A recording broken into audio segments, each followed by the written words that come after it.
जर जीत झाली तर जीत कोणाची असेल? 1,30,000 मतदान आपल्याला पडणार आहे फुलंब्री तालुक्यात आणि 1,30,000 मतदान 59,000 मुस्लिम बांधव, 1,50,000 मराठा बांधव आणि राहिले सुले सगळे सुशिक्षित ओबीसी बांधव आपल्याला मतदान करणार आहे. आणि 4 उमेदवार आहेत टपचे, 2 एक काँग्रेसचा, एक भाजपचा आणि एक अपक्ष बंडखोर आहे शिंदे गटाचा आणि एक मी अपक्ष आहे. 4 उमेदवारापैकी 1,20,000 फुलंब्री तालुक्यातील मतदारांचं मतदान हे गरीब शेतकऱ्याच्या पोराला पडेल असं मी आज आपल्याला सांगतोय. जर मी उद्या इलेक्शनला पडलो तर ही माझी वैयक्तिक हार असणार आहे, ही दादांची हार नसणार. दादांनी जर उमेदवारी दिली आणि जर का मी पडलो तर ही दादांची हार असणार आहे, ही पूर्ण समाजाची हार असणार आहे. समाजाचा अपमान होता कामा नये, दादांचा अपमान होता कामा नये. म्हणून दादांचं नाव मी कुठेही घेणार नाही तालुक्यामध्ये. मी अपक्ष माया जोरावर उभं राहिलोय. भाजपला आणि काँग्रेसला पर्याय म्हणून मंगेश साबळे फुलंब्री तालुक्यात उभा आहे. हे जेव्हा फुलंब्री तालुक्याच्या आता मतदारांना तुमच्या माध्यमातून कळेल, सगळ्यांचं मतदान या गरीब शेतकऱ्याच्या झोळीमध्ये पडेल.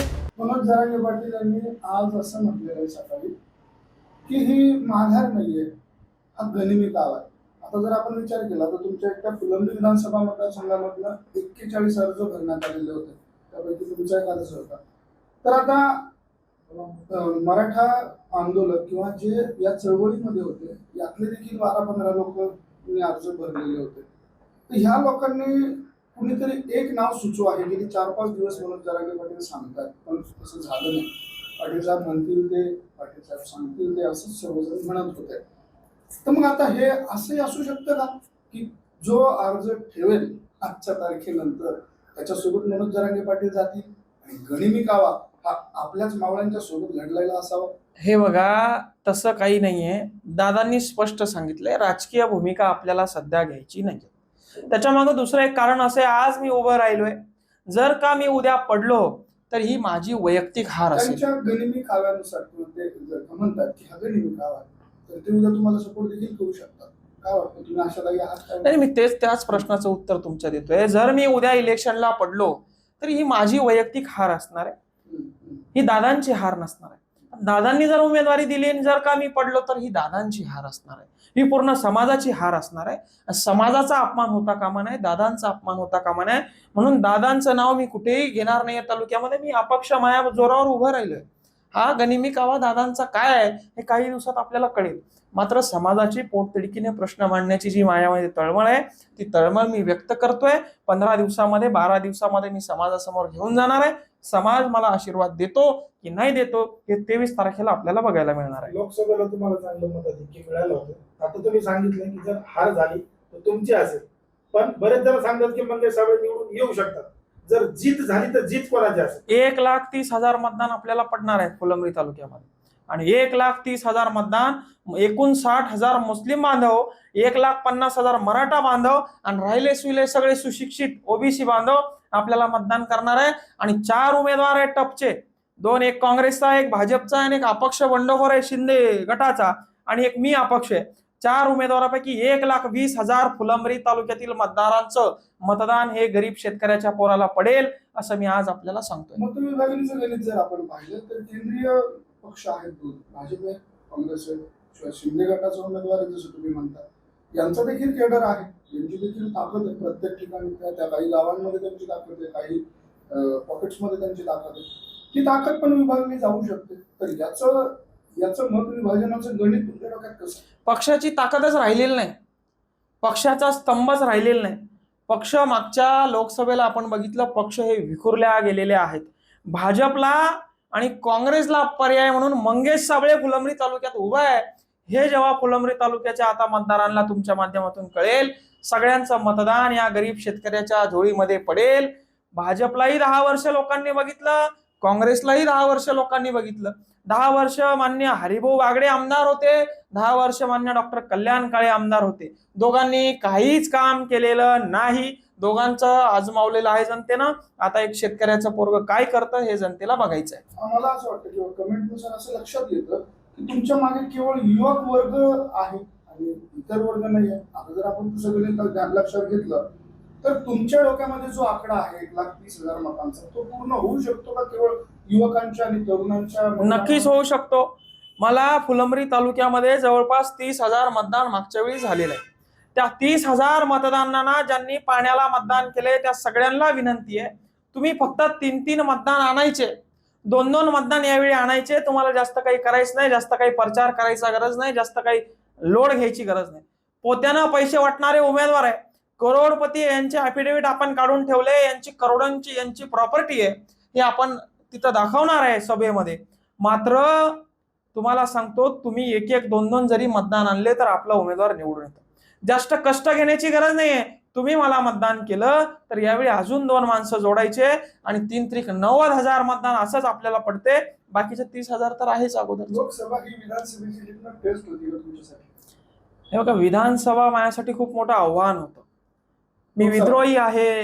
नाही, तुम्ही जी लोकसभा लढलात ती लोकसभेची जी लढाई होती ती विधानसभेची निवडणूक डोळ्यासमोर ठेवूनच होती? नाही, मुळीच नाही. निवडणूक डोळ्यासमोर ठेवून लोकसभा मी लढलीच नव्हती. रावसाहेब दानवे, आमचा असा समज आहे की तुम्ही आता विधानसभेला खूप टफ फाईट देऊ शकता समोर कुठलाही उमेदवार असेल. नाही, जनता टफ फाईट देणार आहे, मी देणार नाही. जनता टफ फाईट देणार आहे. जनतेने ठरवलेलं आहे की काँग्रेस नको, भाजप नको, अपक्ष उमेदवाराला यावेळी निवडून द्यायचा आहे. आणि अपक्ष उमेदवार कोण असणार आहे तर मंगेश साबळे असणार आहे. तुम्हाला सांगतो, लोकसभा ही आपण भावनेवर लढली.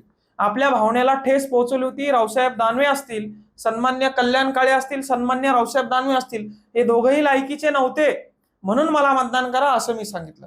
मात्र आता दोघंही नाहीये. तुम्ही एकाला 25 वर्ष सत्ता दिली, एकाला आता खासदार केलं. मग आता इथं या फुलंब्री मतदारसंघामध्ये काँग्रेस पक्षाचा नवीन उमेदवार आहे, भाजप पक्षाचा नवीन उमेदवार आहे. मात्र मी निवडणूक लढलेलो आहे. मागच्या 6 महिन्यापूर्वी आपल्याला 29,000 मतदान, जवळपास 30,000 फुलंब्रीत पडलेलं आहे. या 29,000 लोकांना विनंती आहे, आपल्याला फक्त 3-3 मतदान गोळा करायचे, आपलं सीट निघतं.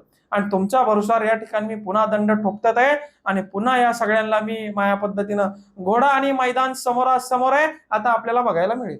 तुम्ही सरपंचाची निवडणूक लढवली, तुम्ही लोकसभेची लढवली, आता विधानसभा निवडणुका म्हणलं की खर्च आला.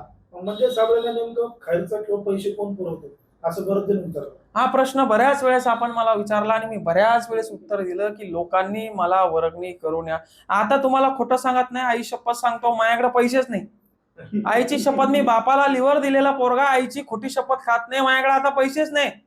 मग ऍफिडेव्हिट, अमोल देवरे नावाचा पिपरीचा माझा मित्र आहे, त्यानं मग ऍफिडेव्हिट ते जे समाजाला करून मागितलोय का, 500 रुपयाचा बॉन्ड घेतलाय आणि नोटरी करून 100 त्याला दिली, मला दिले. माझ्याकडे पैसे नाही.